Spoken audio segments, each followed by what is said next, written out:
imaginez 600 chevaux de puissance et 900 Nm de couple. Au départ, on voulait faire une zone rouge, c'est vrai, mais on a quand même un engin de 2,7 tonnes et c'est une Rolls, c'est pas une sportive. Donc là, on va plutôt s'orienter sur quelque chose de confort, de luxueux et d'exclusif. Pour l'émission spéciale luxe, ça tombe bien. Et là, je me trouve sur une route très connue, c'est le col du Turini. Elle fait partie du rallye de Monte-Carlo et c'est une route exceptionnelle. Et pour se rendre compte un peu du confort et de la maniabilité d'un engin comme le Cullinan, je trouve que c'est plutôt pas mal en fait. Mais avant de vous faire le tour du propriétaire, premières impressions, mais aux places arrière. Alors bien entendu, une Rolls comme il se doit, ça s'apprécie surtout aux places arrière, pas forcément au volant.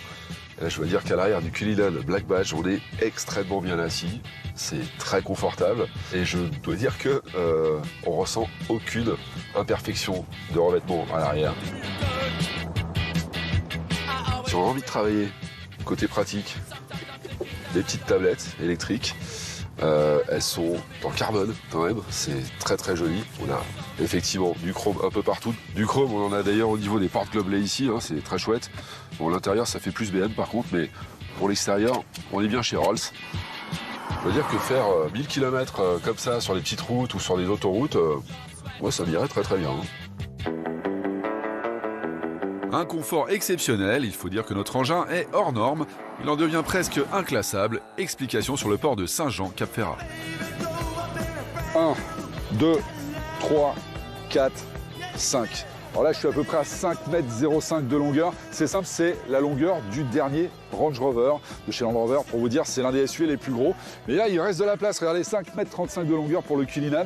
C'est simple, c'est le SUV hors norme. Aujourd'hui, à part la série 7 de chez BMW qui fait 5,40 m, je crois que c'est l'engin le plus gros du marché en Europe. 2 mètres de large, 1,90 m de hauteur.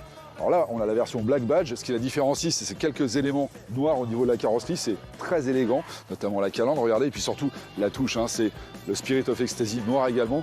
Ça, j'adore. Mais ce qui impressionne le plus sur ce véhicule, c'est pas forcément l'extérieur. C'est là que ça se passe. C'est effectivement à son bord que Sa Majesté le Cullinan vous en mettra plein la vue. Imaginez qu'un client Rolls-Royce investira au minimum 120 000 € rien que dans les options.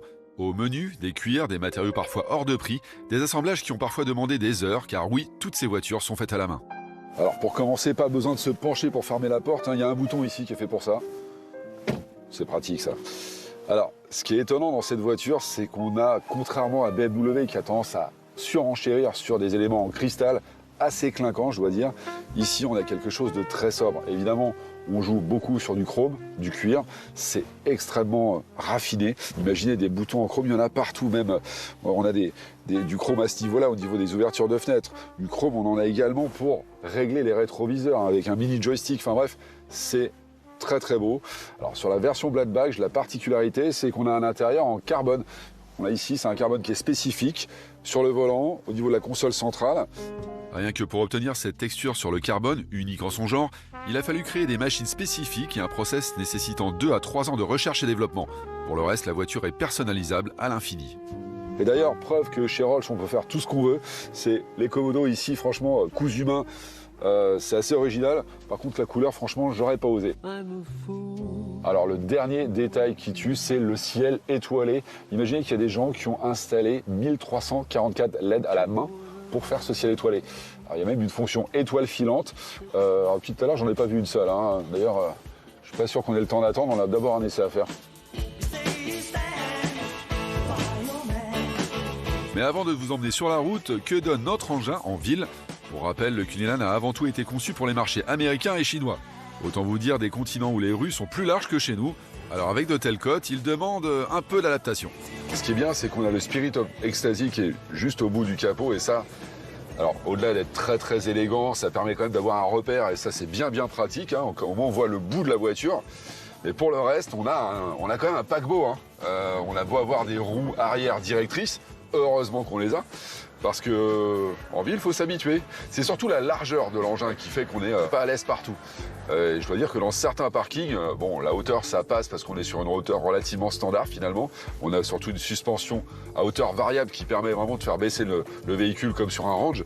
Mais par contre, voilà, la largeur, dans certaines rampes, sur certaines petites ruelles où les gens sont peut-être pas très bien garés, ça arrive, eh ben, ça peut devenir stressant. Alors il y a une particularité dans une ville comme Monaco, c'est que les gens sont blasés de l'automobile. On a des Rolls, on a des Ferrari, on a des Bentley, on a des McLaren, on a de tout. Il y a tout qui roule. Mais il y a une chose, c'est que le Cullinan, Black Badge, il n'y en a pas beaucoup encore. Et du coup, les gens se retournent. Et voir des gens qui se retournent à Monaco sur votre véhicule, franchement, ça c'est dingue. Ça, c'est juste dingue. Du coup, on peut faire le beau gosse. Génial. Direction le col de Turini. Pourquoi cette spéciale du rallye de Monte-Carlo ? D'abord parce que cette route est tout simplement sublime et de surcroît, pour vous rendre compte de l'agilité et du confort de notre Cullinan, cet endroit est un véritable torture test. Sous le capot, un V12 6 litres 75 biturbo d'origine BMW. On a quand même 600 chevaux et surtout un couple de 900 Nm. À titre de comparaison, 900 Nm. Une McLaren Senna, c'est 800 Nm de couple. Là, on en a 900 et on les a à 1500 tours, c'est-à-dire quasiment tout de suite. Alors, on n'est pas sur une voiture sportive, c'est vrai, mais si on accélère, c'est-à-dire que ça chante. 0 à 100 en 5 secondes, c'est loin d'être ridicule. On a 4 motrices, hein. C'est le système X-Drive qu'on retrouve sur le X5 de chez BMW et sur beaucoup de BMW d'ailleurs.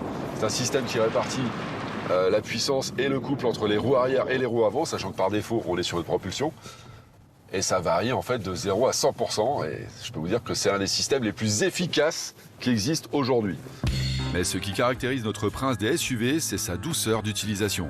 Après, en termes de confort, bah, c'est simple. À l'avant, on est extrêmement bien assis. Hein. On n'a pas les maintiens latéraux spécifiques hein, pour ce genre de route, ça c'est vrai, parce que c'est pas vraiment une voiture qui est faite pour ça, mais en tout cas, c'est ultra confortable, bien sûr. On a des massages dans les sièges si on en a envie. Les sièges sont chauffants, ventilés. Enfin, on a tout ce qu'on peut souhaiter dans une voiture de luxe. On n'a pas de mode sport, sport plus ou autre. Hein. C'est pas l'idée. On a un mode low. Et low, en fait, on reste sur des rapports assez bas. Alors, c'est pas pour rouler doucement, justement. C'est pour avoir plus de puissance, plus de réserve de puissance. On sent que ça réagit un peu plus au niveau de la boîte. Ça chante pas mal, c'est vrai. Mais on sent qu'il y a beaucoup d'inertie. Hein. Et je trouve que pour un paquebot de 2,7 tonnes, à mon sens, ça se déplace un peu mieux qu'un Range. Pourtant, un Range, c'est pas mal. Hein. Mais là, j'avoue que on a quand même une technologie embarquée qui permet quand même de bondir quand même d'un virage à l'autre. Côté tarif, comptez 400 000 € pour l'engin, plus sa personnalisation presque sans limite. Mais les prestations sont tout simplement exceptionnelles. Alors, cette route est vraiment magnifique et pouvoir l'aborder avec un engin pareil, ça c'est le luxe absolu.